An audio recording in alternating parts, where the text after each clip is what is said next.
ओम पार्थाय प्रतिबोधितां भगवता नारायणेन स्वयं व्यासेन ग्रथितां पुराणमुनिनां मध्ये महाभारतम् अद्वैतामृतवर्षिणीं भगवती अष्टादशाध्यायिनीम् अम्ब त्वाम् अनुसन्दधामि भगवद्गीते भवदेशुणि वसुदेवसुतं देवं कंसचाणूरमर्दनं देवकी परमानन्दं कृष्णं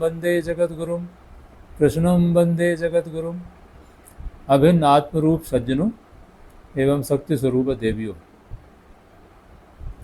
गीता के सरल स्पष्टीकरण के अंतर्गत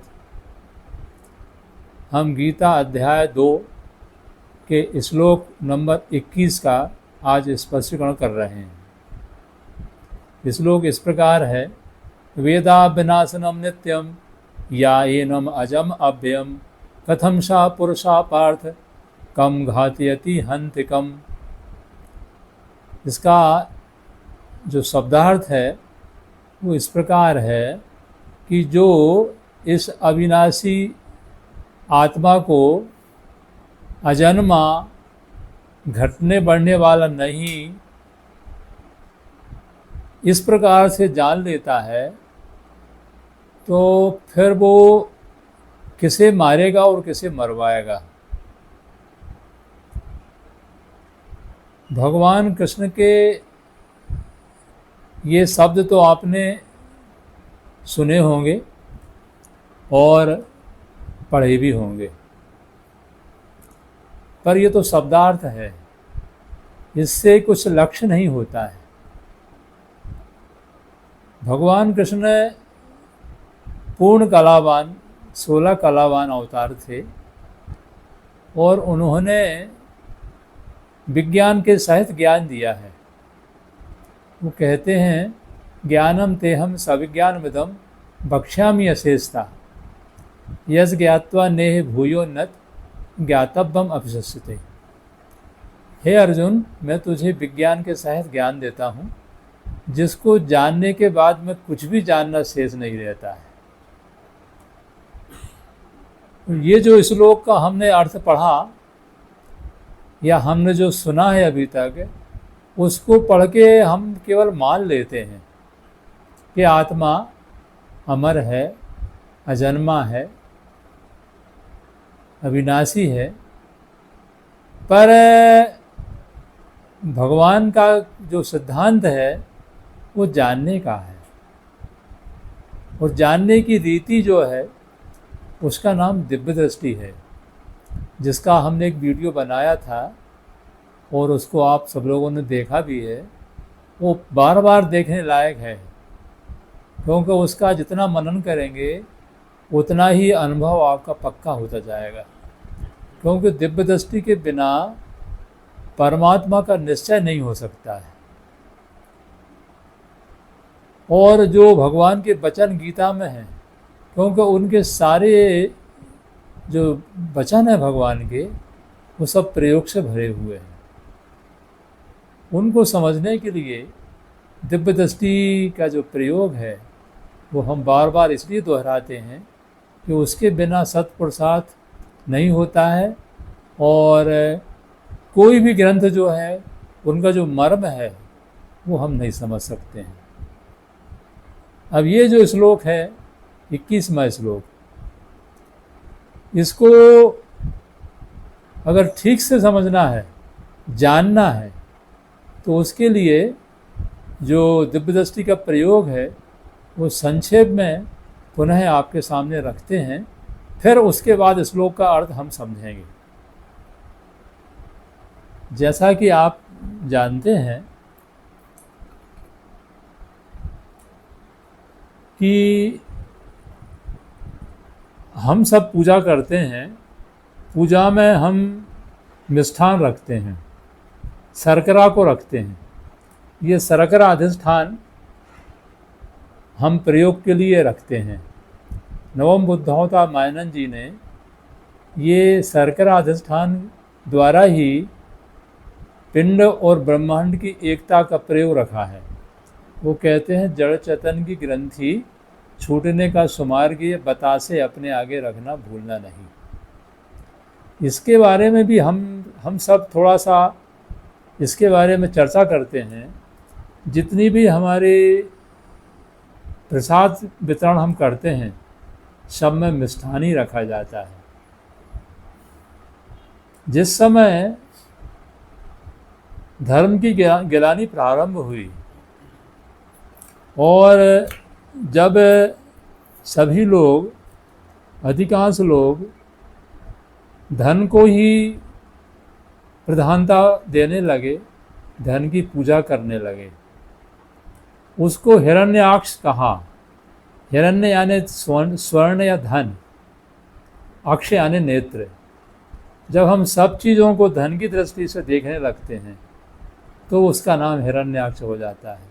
तो हिरण्याक्ष जब मंडली जब बन गई, हिरण्याक्ष ही आम लोग होने लगे, तो उस समय एक 4 ऋषियों की मंडली बनी थी।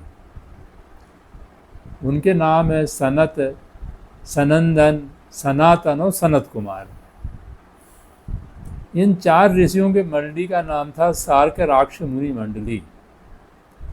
सार्कराक्ष माने हिरण्याक्ष की काट में धन की दृष्टि से मत देखो, शर्करा की दृष्टि से देखो। तो ये शर्करा, और हम सभी पूजा में एक मंत्र सुनते हैं, ध्यान से अगर आपने पंडित जी का मुख से सुना होगा, पूजा होती है तो उसमें यही मंत्र आता है, शर्करा खंड खाद्यानि दधि क्षीर घृतानि च। शर्करा खंड खाद्यानि, तो ये शर्करा खंड खाद्यानि का यानी एक टुकड़ा जो है शर्करा खंड है, ये आपके सामने रखा है। इससे हम प्रयोग करके देखते हैं। तो सबसे पहले इसका जो बाहरी स्वरूप है उसमें 8 अंग हैं। पृथ्वी, जल, अग्नि, वायु, आकाश, सत, रज और तम, ये 8 अंग होते हैं। इस 8 अंग का जो बाह्य स्वरूप है, सभी स्वरूप इसी 8 अंगों के बने हुए होते हैं। ये तो हमारा माध्यम है, जो इस पिंड में है वही ब्रह्मांड में है। इस 8 अंगों के यानी अष्टधा, इसको अष्टधा प्रकृति भी कहते हैं, इसको माया भी कहा है, इसको सगुण भी कहा है, साकार भी कहा है, क्षर कहा है, देवी भी इसी का नाम है, राधा, सीता, अपरा, ये सब इसी के नाम है। वस्तु का बाह्य स्वरूप, ये जितने भी स्वरूप दिख रहे हैं ये सब 8 के बने हुए हैं, 5 तत्व 3 गुण के। अब इसके अलावा इसी 8 अंगों का जो शरीर है, ये भी शरीर है, हम सबके शरीर 8 के बने हुए हैं। इस 8 अंगों के शरीर में जो अगला अनुभव हम जो देने जा रहे हैं उसको आप ध्यान से और चित्त लगा के सुनिएगा। इस पिंड के और ब्रह्मांड के सबके मूल में एक अविनाशी तत्व व्याप्त है, जो सबका आधार है, सबका प्रकाशक है। हम पहले इसमें समझ लेंगे तो फिर हम समष्टि में उसको जरूर समझ पाएंगे। यहाँ हम देखते हैं कि उसको जो आत्म तत्व, जिसको आत्म तत्व कहते हैं, उसका हम विचार कर रहे हैं। उसको अस्थि भांति प्रिय रूप से इसमें मिठास मौजूद है। अस्थि यानी है, जो है उसी पर कल्पना की जा सकती है, जो नहीं है उस पर कल्पना नहीं हो सकती। जो है, जब ये शर्करा है, शर्करा है, शर्करा पे कल्पना की हलवाई ने कि हमें पतासा बनाना है, पतासा की कल्पना की, या चिरौंजी की कल्पना की, फिर उसने कढ़ाई में वो प्रक्रिया करके बनाया तो ये बन गया, तो प्रिय हो गया। क्योंकि जो अस्तित्व है वो प्रिय रूप है, इसलिए वही प्रियत्व जो है ये स्थूल होके हमें आँखों से दिख रहा है वो प्रिय लग रहा है। प्रियत्व ने ही यानी मिठास ने ही ये स्वरूप धारण किया हुआ है। अब इसमें हम दूसरा प्रयोग करते हैं, इसको हमने तोड़ दिया, ये तोड़ दिया, तो इसके यहाँ इसका नाम बतासा था, आकार गोल गोल था। यहाँ इसका नाम जो है वो चूरा हो गया और आकार कणकण हो गया। इसके नाम रूप बदल गए, पर इसकी मिठास में क्या अंतर आया? जो मिठास इसमें है वही मिठास इसमें है। मिठास में कोई भी अंतर नहीं आया, ज्यों की त्यों है।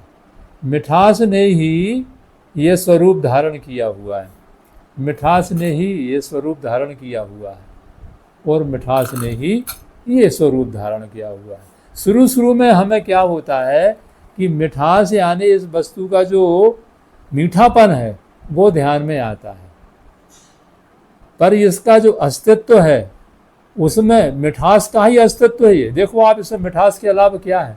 ये जो अस्तित्व दिख रहा है इसमें मिठास के अलावा क्या है? मिठास ही मिठास है, एक रस ठोस कूटस्थ। ऐसा ये जो दिखने वाला दृश्य है, मिठास यानी अस्तित्व। अस्तित्व कभी नाश नहीं होता है, बदलता नहीं है, सदा स्थायी रहता है। अब इसमें जो मिठास है, जो अस्तित्व, मिठास का अस्तित्व है, उसी के लिए गीता में उसको आत्मा कहा गया है। ये इसी में भर में नहीं है, इस सब में भरा हुआ है। अब हम इस दृष्टिकोण से इस श्लोक का मिलान करेंगे तो हम देखेंगे कि जो इस अविनाशी आत्मा को अजन्मा नित्य अव्यय जाने है, सो पार्थ किसे पार्थ मारेगा मरवाएगा। अब ये देखें आप, ये जो इसकी मिठास यानी इसका जो अस्तित्व है, इसका कभी नाश हो सकता है क्या? आपने इसको तोड़ दिया, ऐसा था या ऐसा था, इसको तोड़ दिया, तो क्या इसका नाश हो गया? अस्तित्व तो यहाँ भी मौजूद है और एक रवे में भी अस्तित्व मौजूद है। कितने ही प्रयोग कर लें हम, उसके अस्तित्व का कभी नाश नहीं हो सकता है। तो वो जो अस्तित्व है वो वही आत्मा है, तो ये अविनाशी है। वहाँ गीता में क्या कहा है? जो इस आत्मा को अविनाशी, अस्तित्व विनाशी है कि अविनाशी है? कितने ही आप इसके भाग कर लें पर अस्तित्व सदा मौजूद रहेगा, अविनाशी है। अस्तित्व का कब जन्म हुआ है? तो आप पाएंगे अजन्मा लिखा है वहाँ पे श्लोक में। और ये अस्तित्व ये कभी है कभी नहीं है कि ऐसा होता है? अस्तित्व सदा मौजूद है, इसलिए उसको नित्य कहा है। और नित्य के अलावा क्या है? अव्यय होता है। अस्तित्व जो है कभी घटता है बढ़ता है क्या?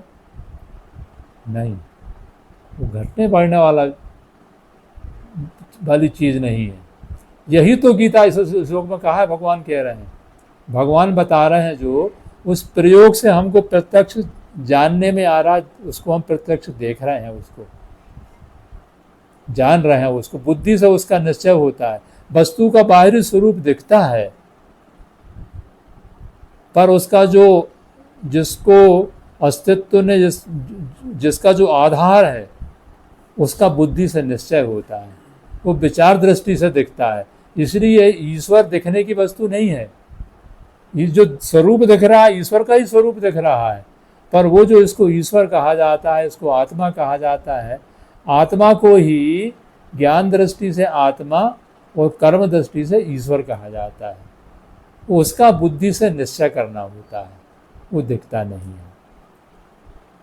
अब ये श्लोक जो है, अब हमने इस प्रयोग से देख लिया तो बिल्कुल स्पष्ट हो गया। अब मानना नहीं है, अस्तित्व का कभी नाश नहीं होता है, वह अजन्मा है, वो घटता बढ़ता नहीं।